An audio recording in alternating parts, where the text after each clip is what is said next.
என் அனுமதியின்றி எதுவுமே உன்னை நெருங்க முடியாது. உன்னை திருப்திப்படுத்துவேன். என்னையே நம்பி இருக்கும் உன்னை காப்பதே என்னுடைய வேலை. உன் அப்பா நான் இருக்கும் வரை உன்னை நான் தாங்கிக் கொண்டே இருப்பேன். எந்த சலனமும் பயமும் வேண்டாம் உனக்கு. உன் கஷ்டத்தை நான் தாங்குவேன். நீ நிச்சயமாகவே முன்னேறுவாய். உன் மனதில் எந்த ஒரு பயத்தையும் ஏற்படுத்தி கொள்ளாதே. அப்படி உன் மனதில் பயம் இருந்தால் அதை தூக்கி எறிந்துவிடு. உன்னோடு நான் இருக்கிறேன். எல்லாவற்றையுமே நான் பார்த்து கொள்வேன். பல இரவுகள் நீ தூங்காமல் கழித்தது எல்லாமே எனக்கு தெரியும். எத்தனை இரவுகளை நீ அழுது கொண்டே இருந்தாய், அழுது புலம்பிக் கொண்டே இருந்தாய் என்று. எத்தனை இரவுகளை நீ முழித்திருந்தே கழித்தாய் என்று எனக்கு நன்கு தெரியும். அதனால் கவலைப்படாதே. இந்த நொடி முதலே உன் வாழ்க்கைக்கான நல்ல ஆரம்பம் தொடங்கிவிட்டது. எல்லாம் வெற்றியே. உனக்கு நிறையவே பிரச்சனை இருக்கிறது. எதை சொல்லி எங்கே போய் அழுவது என்று தெரியாமல் நீ தினமும் புலம்பி தவித்து கொண்டிருக்கிறாய். எனக்கென்று யாருமே இல்லையே, நீங்களும் இருக்க மாட்டீர்களா அப்பா என்று என்னிடமே நீ கேட்கிறாய். உனக்கு யார் இல்லை? எல்லோருமே இருக்கிறார்களே. நீதான் அவர்களை புரிந்து கொள்ளவில்லை. யார் என்று சொல்கிறேன் தெரியுமா? அந்த கடவுளை தான் சொல்கிறேன். உனக்காக அம்மாவாக அந்த அம்மன் இருக்கிறார். அப்பாவாக அப்பன் ஈசன் இருக்கிறார். குருவாக நானும் இருக்கிறேன். உனக்காக எல்லோருமே இருக்கும்போது, உனக்காக அந்த கடவுள்களே இருக்கும்போது நீ ஏன் எனக்கு யாருமே இல்லை என்று சொல்கிறாய்? உன் கவலையை போக்க அந்த படைத்த இறைவன் எங்களுக்கு தெரியாதா? உன் பிரச்சனை என்ன என்பது எங்களுக்கு தெரியாதா? உன் பிரச்சனையை கேட்பதற்கு எவரும் இல்லை என்று நீ கவலைப்படாதே. உங்களுக்காக உனக்காக நாங்கள் எல்லோருமே இருக்கிறோம். எந்த பிரச்சனையாக இருந்தாலும் சரி, எங்களிடம் சொல். உடனே நாங்கள் தீர்வு கொடுக்கிறோம்.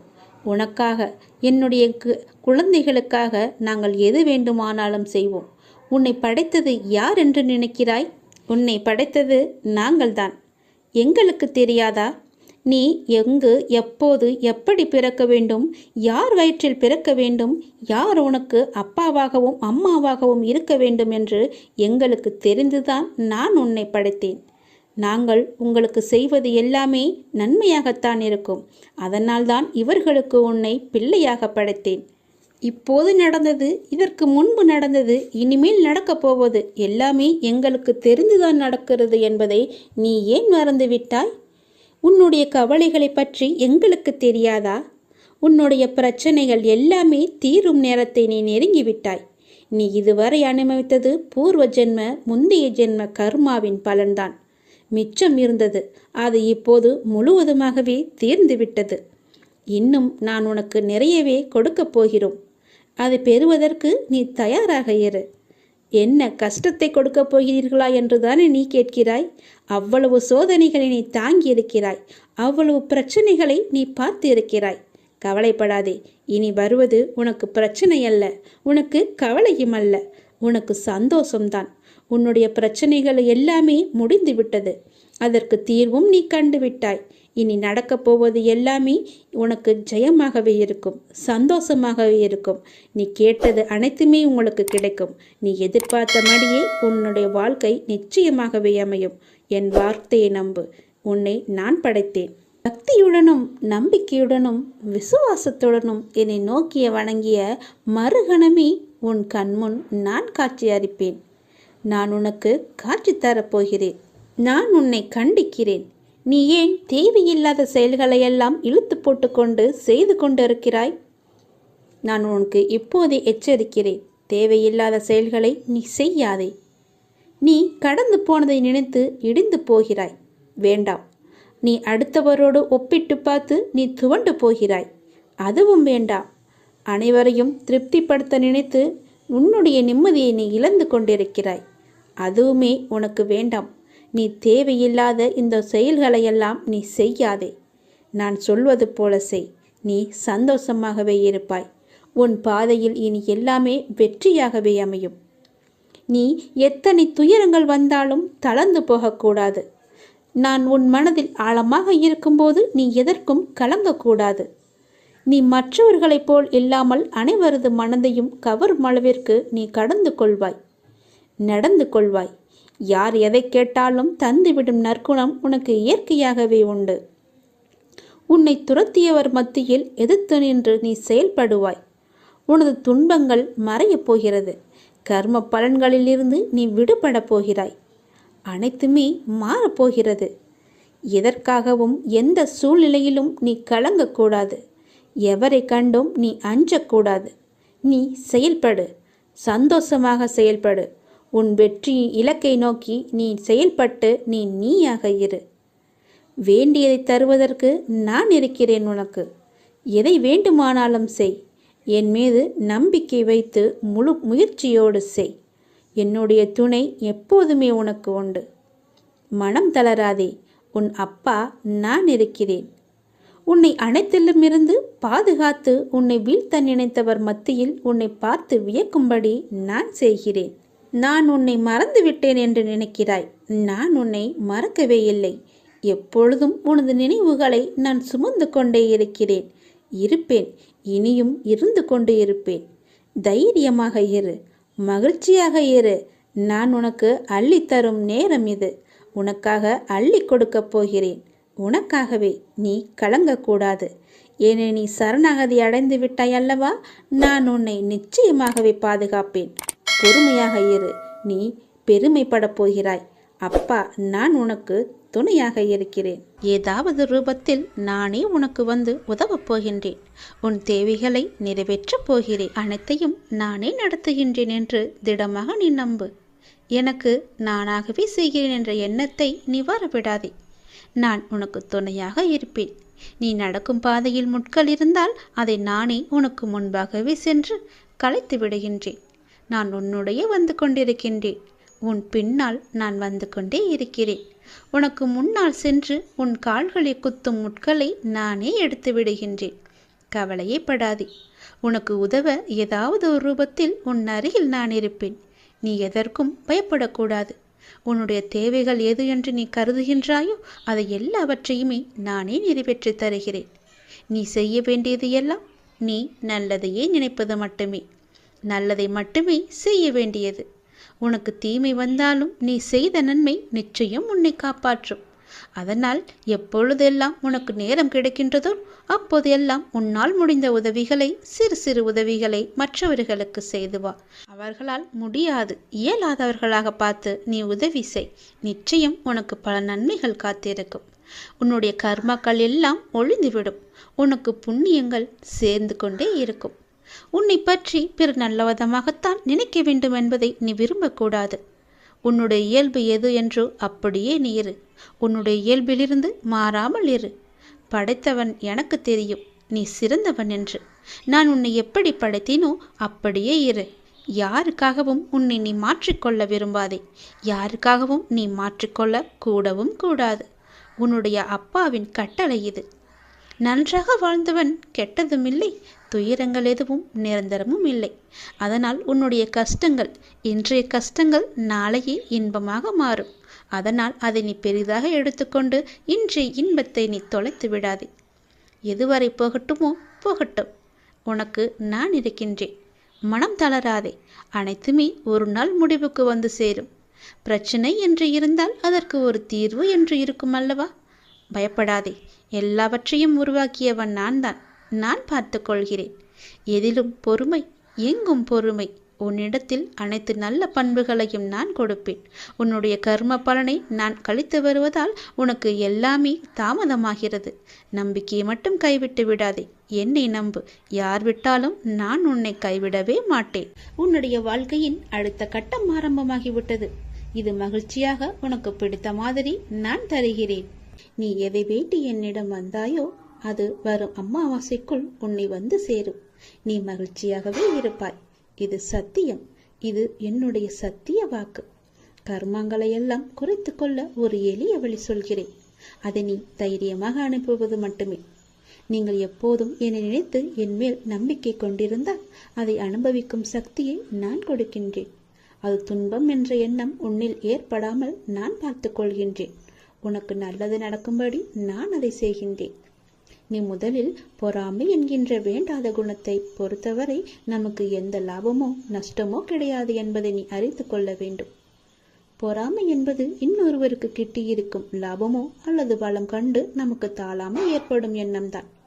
வேறு ஒருவருக்கு ஒரு அதிர்ஷ்டமோ செல்வாக்கோ கிட்டிவிட்டால் நம்மால் அதை சகித்து கொள்ள முடியாமல் அவதூறாக பேசுகின்றோம். அவருக்கு நஷ்டம் ஏற்பட்டுவிட்டால் மகிழ்ச்சியும் அடைகின்றோம். இது நல்லதா? அந்த மனிதனின் வளம் பெற்றால் நமக்கு என்ன நஷ்டம் ஏற்பட்டுவிடப் போகிறது? ஆனால் ஜனங்கள் இப்படி சிந்திப்பதில்லையே. அவனுக்கு நலம் கிட்டினால் நாமும் மகிழ்வோம். நமக்கும் நலம் கிட்டியது, நாமும் பாக்கியசாலிகள் என எண்ணுவோமே. அதே நலம் நாமும் பெறுவோம். பெறுவதற்கு முயற்சி செய்து கொண்டே இருப்போம். அதுவே நமது விருப்பமும் தீர்மானமாக இருக்கும் வரை அந்த லட்சியத்தை எளிதாகவே அடைந்து விடலாம். நம்மிடமிருந்து அவன் எதையும் எடுத்து செல்லவில்லையே, ஒன்றும் கிடையாதே. அவனுடைய கர்மாவின் பலனாக அவன் வளம் பெற்றான். அப்படி இருக்க அதை கண்டு நாம் ஏன் பொறாமைப்பட வேண்டும்? ஆகவே முதலில் பொறாமையை வென்று விட வேண்டும். அதை தூக்கி எறிந்து விடு. உனக்கு நெய்ய வேண்டியதை நான் செய்கிறேன். உன் வாழ்வின் அடுத்த கட்டம் இந்த நொடி முதல் ஆரம்பமாகிவிட்டது. அமாவாசைக்கு பிறகு உனக்கு எல்லாமே நல்லதாகவே நடக்கும். உனக்கு இப்போது நன்றாக புரிந்திருக்கும். இதுவரை கடினமாக இருந்த முதல் பாகம் இப்போது மகிழ்ச்சியான இரண்டாம் பாகமாக மாறுவதற்கான அறிகுறிகளை நீ உணர்ந்திருப்பாய். அப்படி நீ உணரவில்லை என்றால் நீ வரும் நாட்களில் கண்டிப்பாகவே உணர்வாய். உன் வாழ்வின் அடுத்த கட்டம் மகிழ்வானதாகவே உனக்கு பிடித்த மாதிரியே இருக்கும். நானே அதற்கு பொறுப்பு. உன்னுடைய வாழ்க்கை முடிந்து போகவில்லை. உன் அமாவாசைக்கு பிறகுதான் உன்னுடைய வாழ்க்கையே ஆரம்பிக்கப் போகிறது. அந்த இனிதான வாழ்க்கையை வாழ, நீ சந்தோஷமாக வாழ, நீ நிம்மதியாக வாழ அதை நான் தயார்படுத்தி கொண்டிருக்கின்றேன். வரும் அமாவாசை அன்று அது உன் கையில் கிடைக்கும்படி நான் செய்து தருகிறேன். கண்டிப்பாகவே அதில் பல நல்ல நல்ல மகிழ்ச்சியான சந்தோஷங்களை எல்லாம் நான் வைத்திருக்கின்றேன். அதை அனுபவிக்க நீ எப்போதும் போல தயாராக இரு. உனக்கு வெற்றி கிடைக்கும் நேரம் வந்துவிட்டது. மனம் தளராதே. நீ உயரமாக வளர்ந்து ஜோதியை போல ஜொலிக்கப் போகிறாய். சந்தோஷமாக இரு. உனக்கு நிறையவே பிரச்சனை இருக்கிறது. எதை சொல்லி எங்கே போய் அழுவது என்று தெரியாமல் நீ தினமும் புலம்பி தவித்து கொண்டிருக்கிறாய். எனக்கென்று யாருமே இல்லையே, நீங்களும் இருக்க மாட்டீர்களா அப்பா என்று என்னிடமே நீ கேட்கிறாய். உனக்கு யார் இல்லை? எல்லோருமே இருக்கிறார்களே. நீதான் அவர்களை புரிந்து கொள்ளவில்லை. யார் என்று சொல்கிறேன் தெரியுமா? அந்த கடவுளை தான் சொல்கிறேன். உனக்காக அம்மாவாக அந்த அம்மன் இருக்கிறார். அப்பாவாக அப்பன் ஈசன் இருக்கிறார். குருவாக நானும் இருக்கிறேன். உனக்காக எல்லோருமே இருக்கும்போது, உனக்காக அந்த கடவுள்களே இருக்கும்போது நீ ஏன் எனக்கு யாருமே இல்லை என்று சொல்கிறாய்? உன் கவலையை போக்க அந்த படைத்த இறைவன் எங்களுக்கு தெரியாதா? உன் பிரச்சனை என்ன என்பது எங்களுக்கு தெரியாதா? உன் பிரச்சனையை கேட்பதற்கு எவரும் இல்லை என்று நீ கவலைப்படாதே. உங்களுக்காக உனக்காக நாங்கள் எல்லோருமே இருக்கிறோம். எந்த பிரச்சனையாக இருந்தாலும் சரி, எங்களிடம் சொல். உடனே நாங்கள் தீர்வு கொடுக்கிறோம். உனக்காக, என்னுடைய குழந்தைகளுக்காக நாங்கள் எது வேண்டுமானாலும் செய்வோம். உன்னை படைத்தது யார் என்று நினைக்கிறாய்? உன்னை படைத்தது நாங்கள்தான். எங்களுக்கு தெரியாதா? நீ எங்கு, எப்போது, எப்படி பிறக்க வேண்டும், யார் வயிற்றில் பிறக்க வேண்டும், யார் உனக்கு அப்பாவாகவும் அம்மாவாகவும் இருக்க வேண்டும் என்று எங்களுக்கு தெரிந்துதான் நான் உன்னை படைத்தேன். நாங்கள் உங்களுக்கு செய்வது எல்லாமே நன்மையாகத்தான் இருக்கும். அதனால்தான் இவர்களுக்கு உன்னை பிள்ளையாக படைத்தேன். இப்போது நடந்தது, இதற்கு முன்பு நடந்தது, இனிமேல் நடக்கப் போவது எல்லாமே எங்களுக்கு தெரிந்துதான் நடக்கிறது என்பதை நீ ஏன் மறந்துவிட்டாய்? உன்னுடைய கவலைகளை பற்றி எங்களுக்கு தெரியாதா?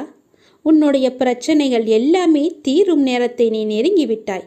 நீ இதுவரை அனுபவித்தது பூர்வ ஜென்ம, முந்தைய ஜென்ம கர்மாவின் பலன்தான். மிச்சம் இருந்தது, அது இப்போது முழுவதுமாகவே தீர்ந்துவிட்டது. இன்னும் நான் உனக்கு நிறையவே கொடுக்கப் போகிறோம். அதை பெறுவதற்கு நீ தயாராக இரு. என்ன கஷ்டத்தை கொடுக்கப் போகிறீர்களா என்றுதானே நீ கேட்கிறாய்? அவ்வளவு சோதனைகளை நீ தாங்கி இருக்கிறாய். அவ்வளவு பிரச்சனைகளை நீ பார்த்து இருக்கிறாய். கவலைப்படாதே. இனி வருவது உனக்கு பிரச்சனை அல்ல, உனக்கு கவலையும் அல்ல, உனக்கு சந்தோஷம்தான். உன்னுடைய பிரச்சனைகள் எல்லாமே முடிந்து விட்டது. அதற்கு தீர்வும் நீ கண்டுவிட்டாய். இனி நடக்கப் போவது எல்லாமே உனக்கு ஜெயமாகவே இருக்கும், சந்தோஷமாகவே இருக்கும். நீ கேட்டது அனைத்துமே உங்களுக்கு கிடைக்கும். நீ எதிர்பார்த்தபடியே உன்னுடைய வாழ்க்கை நிச்சயமாகவே அமையும். என் வார்த்தையை நம்பு. உன்னை நான் படைத்தேன். எனக்காக கொஞ்சம் நேரம் ஒதுக்கி இதை கேள். உன்னை பற்றி நான் முழுமையாக சொல்கிறேன். உன்னுடைய மனநிலை எப்படி இப்போது இருக்கிறது என்று நான் சொல்கிறேன். முழுமையாக எனக்காக நேரம் ஒதுக்கி கவனமாக கேள். நீ எங்கிருந்தாலும் நான் உன்னுடன் இருப்பேன். உன்னுடன் மட்டும்தான் இருப்பேன். நீ இப்போது எந்த நிலையில் இருக்கிறாய் தெரியுமா? இன்ப நிலை நீங்கி துன்ப சுமையை நீ சுமந்து கொண்டிருக்கிறாயே. அனுபவிக்க இன்னும் என்ன இருக்கிறது என்ற அளவில் துன்பத்தின் எல்லை வரை சென்றுவிட்டு வெறுமையாய் நின்று என் சன்னதியில் எனது முகத்தை உற்று பார்த்து அழுது கொண்டிருக்கிறாய். உன்னை நான் கண்டு கொள்ளவில்லை என்று நினைத்தும் கொண்டிருக்கிறாய். உன்னை கரிசனத்தோடு நான் கவனித்து கொண்டுதான் இருக்கிறேன். ஒவ்வொரு முறையும் உன்னை தைரியப்படுத்தி கொண்டுதான் வருகிறேன் என்பதை நீ நினைவுபடுத்திக்கொள். நான் உனக்கு ஒன்றும் செய்யவில்லை என்று மட்டும் நினைத்து விடாதே. உனக்கே தெரியாமல் நான் பல விதத்தில் உனக்கு உதவி கொண்டிருக்கிறேன். இன்னும் நீ கடந்து போக வேண்டிய தூரம் கொஞ்சம் மட்டும்தான் இருக்கிறது. அதுவரை எல்லையற்ற பொறுமையோடு நீ காத்திரு. உனக்கு மிகவும் பொறுமை தேவை. தீவிர நம்பிக்கையோடு உனது சுமையின் கணம் தெரியாமல் இருப்பதற்காக எனது நாமத்தை நீ உச்சரித்தபடியே இருக்க வேண்டும். எனது சத்தத்தை உணர்வுள்ள நீ கவனித்துக்கொண்டு அதன்படி நடந்து கொள். அப்போது உனக்கு ஆறுதல் கிடைக்கும், மன நிம்மதி கிடைக்கும். நீ இப்போது கவலைப்பட்டு கொண்டிருக்கிறாயே, அந்த கவலை உனக்கே தெரியாமல் காணாமல் போய்விடும். இருந்த இடம் தெரியாமல் போய்விடும். நீ எதை பற்றியுமே மனதில் வைத்துக்கொண்டு சஞ்சலப்பட்டு கொண்டிருக்காதே. நான் உன் கூடவே இருக்கிறேன். எது வந்தாலும் நான் பார்த்து கொள்கிறேன். என்னுடைய அருள் நான் உனக்கு தருகிறேன். என் அருள் முழுவதையும் ஆசீர்வாதத்தையும் நான் உனக்கு தருகிறேன். நான் உனக்கு அருள் செய்ய காத்து கொண்டிருக்கிறேன். இப்படியெல்லாம் நான் செய்யும்போது நீ எதற்காக வீணாக கவலைப்பட்டு கொண்டு உன்னை நீயே வருத்தி கொண்டிருக்கிறாய்? வேண்டாம் தங்கமே. வீசும் காற்றுக்கு அளவுகோல் தெரியாது. பாய்ந்து சுழன்று வரும் அலையான நீருக்கு அளவு கிடையாது. சுடர் கொண்டு எரியும் நெருப்புக்கு அளவை எட்ட முடியாது. பரந்த ஆகாயத்திற்கு எல்லை என்ற அளவுகோல் இல்லை. நீளம் என்ற பரந்த பூமிக்கு ஆழங்களின் அளவுகோல் இல்லை. நீ போகும் தூரத்திற்கும் கடக்கும் பாதைக்கும் உன் அனுபவங்களுக்கும் அளவுகோல் உண்டா? இவற்றுக்கே இல்லை என்ற போது உன் வெற்றியை மட்டும் உனக்கு அளவுகோல் வைத்தால் நான் கொடுப்பேன். உனக்கான எல்லாமே தக்க சமயத்தில் கொடுத்து நான் உன்னை வாழ வைப்பேன். உன்னுடைய பாதைகள் எல்லாமே தெளிவாகும் காலம் வந்துவிட்டது. பணிகள் படர்ந்து இருள் சூழ்ந்த கஷ்டங்கள் எல்லாமே விலகி போகப் போகிறது. உன் மனம் நொந்து போன விஷயங்கள் எல்லாமே இப்போது உன் மனம் மகிழ்ச்சி அடையும் அளவிற்கு இனிமேல் ஒன்றின் பின் ஒன்றாக நிகழப்போகிறது. நிம்மதி என்ற மலர் உன் வீட்டில் பூக்கப் போகிறது. உன் மனதில் மலரப் போகிறது. இனிமேல் தென்றலாய் வசந்தமாய் நீ எப்போதும் வசந்த காற்றை சுவாசிக்கப் போகிறாய். நீ எதற்காகவுமே பயப்படாதே, கலங்காதே. உன்னில் வெற்றி என்ற தீபத்தை நான் ஏற்றி காமிக்கிறேன். அகிலத்தின் ரூபமாய் நான் எப்போதுமே உனக்கு துணையாக இருப்பேன். இது நிச்சயமாகவே நடக்கும். எதை பற்றியுமே கவலைப்படாதே. இன்றைய இப்போதைய சூழ்நிலையை வைத்து எதிர்காலத்தை நீ தீர்மானித்து விடாதே. எல்லாவற்றையுமே நானே பார்த்து கொள்கிறேன். உன் அப்பா நான் இருக்கும்போது எதற்குமே நீ கவலைப்படாதே. உனக்கான தவம் முடிவடைய உள்ளது. நீ என்னிடம் நிறைய வேண்டுதல்களை வைத்தாய். அதற்காகத்தான் இத்தனை நாட்கள் அது நிறைவேற வேண்டுமென்று உனக்காக நான் பசியும் பட்டினியாக தவம் இருந்து வந்தேன். அந்த தவம் இப்போது முடியும் தருவாயில் இருக்கிறது. நான் எனது கண்களை திறந்து பார்க்க போகிறேன். நான் எனது கண்களை திறந்து உனக்கு பல வரங்களை அளிக்க உள்ளேன். பிறக்கப் போகும் நாள் உனக்கு புது வாழ்வாக அமையப் போகிறது. பல பல அற்புதங்கள் நிகழப்போகின்றன. உன் பொறுமைக்கு நான் எப்படி நன்றி சொல்வது என்று எனக்கு தெரியவில்லை. நீ என்னிடம் கேட்டு எத்தனை நாட்களாக காத்திருந்தாய். ஏன் அப்பா எதுவுமே பதில் சொல்லவில்லை என்று நினைத்து புலம்பி தவித்து கொண்டிருந்தாய். அதற்கெல்லாம் காரணம் இதுதான். நான் மௌனமாக இருப்பதற்கு காரணமும் இதுதான். அப்படிதான் இருந்தேன்.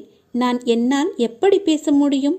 நான் உனக்காக, உன்னுடைய வாழ்க்கைக்காகத்தானே நான் மௌன விரதம் இருந்து தவம் இருந்தேன். பசியும் பட்டினியாக இருந்தேன்.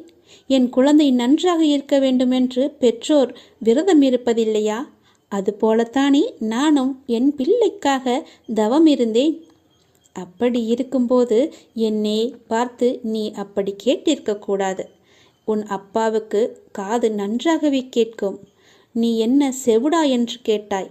நீ உனக்கு ஊமையா என்று கூட என்னை கேட்டாய். நீ எல்லாவற்றிற்குமே பதில்தான் இந்த பதிவு. நான் ஊமையும் இல்லை, செவிடனும் இல்லை. எனக்கு நன்றாகவே காது கேட்கும். நான் நன்றாகவே பேசுவேன். எல்லாவற்றையுமே நான் பொறுத்து கொண்டு நான் பொறுமையாக இருந்ததற்கு காரணம் உனக்கு நல்லது நடக்க வைப்பதற்காகத்தான். அதற்காகத்தான் இத்தனை நாட்கள் நான் பொறுமையாக இருந்தேன். இருந்தாலும் நான் பொறுமையாக இருந்ததற்காக நீயும் உன் பொறுமையை இழக்கவில்லை. அவ்வப்போது மாயை என்ற வலையில் சிக்கி உன்னுடைய பொறுமையை இழக்க நினைத்தாய். அந்த நேரத்தில்தான் நீ என்னை வசைப்பாடினாய். இருந்தாலும் என் பிள்ளைக்காக நான் என்னுடைய தவத்தை மேற்கொண்டே வந்தேன். அந்த தவம் முடியும் நேரம் இது. உனக்கான நல்ல நேரம் வரப்போகிறது. என்னுடைய தவ காலத்தில் நான் மூச்சு விடுவது கூட உன்னுடைய பெயரை உச்சரித்துதான் நானே மூச்சு விட்டேன். அப்படி இருக்கும்போது நீ என்னை இகழ்வாக நினைப்பது சரியா? பரவாயில்லை குழந்தையே, நீ எனக்காகத்தானே பொறுமையாக இருக்கிறாய். அப்பா நிறைவேற்றுவார் என்றுதானே நீ பொறுமையாகவும் நம்பிக்கையாகவும் இருக்கிறாய். உன்னுடைய பொறுமையை நான் இனி சோதிக்க மாட்டேன். உன்னுடைய நம்பிக்கையை நான் குலைக்க மாட்டேன். என் அப்பனிடம் கேட்டதுபடியே நான் உனக்கு அள்ளித்தரப்போகிறேன். உன் வேண்டுதல் கூடிய விரைவில் நடக்கப் போகிறது.